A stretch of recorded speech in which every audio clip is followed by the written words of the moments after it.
Monsieur le Président, Mesdames et Messieurs les conseillères, les conseillers, permettez-moi tout d'abord de m'étonner de ce calendrier, un 20 juin au Havre, le lendemain du deuxième tour des élections législatives, comme si vous étiez un peu pressé qu'on en finisse et de partir enfin en vacances, de même que vous aviez fixé la commission permanente le lendemain du premier tour, sans y siéger vous-même, mais en faisant quand même de la Normandie l'une des rares régions à adopter un calendrier aussi désinvolte, disons, au regard de l'agenda politique. Et pourtant, les leçons de ce second tour sont importantes à tirer pour nous en Normandie. Si la Première ministre Elisabeth Borne remporte de justesse la 6e circonscription du Calvados, dans de nombreuses circonscriptions, la majorité présidentielle se fait battre, et notamment par le Rassemblement national, comme ça a été le cas hier, Monsieur le Président, dans 4 des 5 circonscriptions de notre département commun de l'Eure. Cela doit nous alarmer sur l'état de nos concitoyens de la ruralité, avec le déménagement des services publics, les déserts médicaux, l'abandon du train. Félicitons bien sûr, comme vous l'avez fait, nos collègues nouvellement élus députés. Et permettez-moi également un mot amical pour mes collègues Véronique Bérégovoy et Guillaume Édouin, qui ont porté les couleurs de l'écologie et de la gauche rassemblées dans des circonscriptions de mission. Interrogeons-nous maintenant sur l'attitude de certains qui ont refusé hier et toute la semaine dernière le Front républicain, favorisant l'installation d'un groupe de 89 députés Rassemblement national à l'Assemblée. Et nous n'oublierons pas le refus d'appeler à soutenir les candidats républicains dans les duels NUP-RN de la part de leaders ensemble, comme M. Priolo, dans la 4e circonscription de l'Eure, quand Ipsos révèle que 70% des électeurs ensemble se sont abstenus, 16% seulement ont voté NUP et 12% pour le Rassemblement national. Quelle lourde responsabilité. Il nous appartient aujourd'hui de nous emparer de l'urgence politique à agir. Et votre calendrier nous interroge, Monsieur le Président, en tant que Girondin autoproclamé, quand vous entendez, quel rôle vous entendez faire jouer aux collectivités régionales dans ce paysage politique précis. Un peu comme si nous ne faisions pas de politique, que nous n'étions finalement que des gestionnaires. Ce qui va de pair avec votre façon de gérer les finances régionales, nous le verrons un peu au fil de l'eau, à coups d'appel à projets, sans conditionnalité, mais avec beaucoup de communication à destination des milieux économiques. L'aménagement, l'égalité des territoires, ce ne serait peut-être que de la technocratie, mais quelle négation de nos responsabilités. Sont au contraire des leviers majeurs à actionner dès aujourd'hui.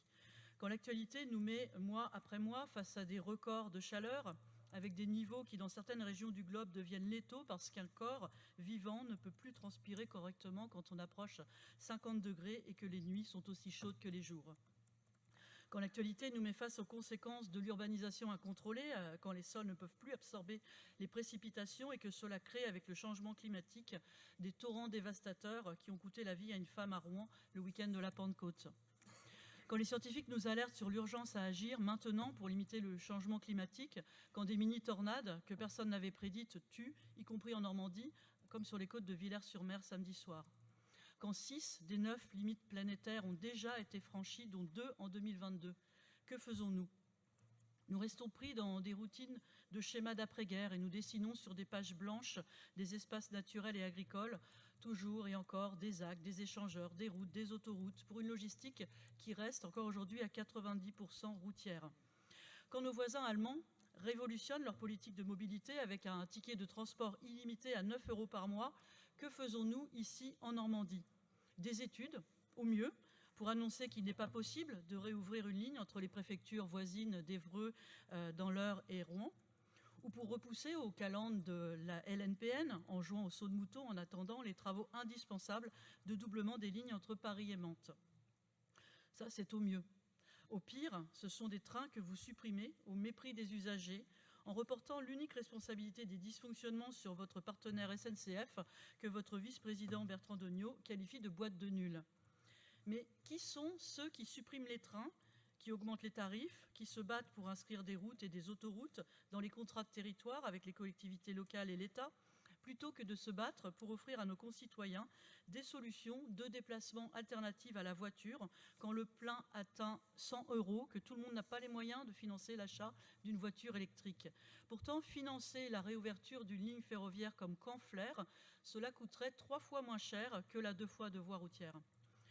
La politique, ce n'est pas un gros mot, un truc de nul. Ce sont précisément ces choix pour les finances publiques, pour le budget quotidien des Normands, pour l'avenir de nos enfants, pour ne pas avoir à baisser les yeux parce que vous avez le pouvoir et que vous n'aurez pas agi. La politique, enfin, c'est aussi le respect de la dignité et de la mémoire du passé, dans une région qui a payé un lourd tribut lors des guerres du XXe siècle.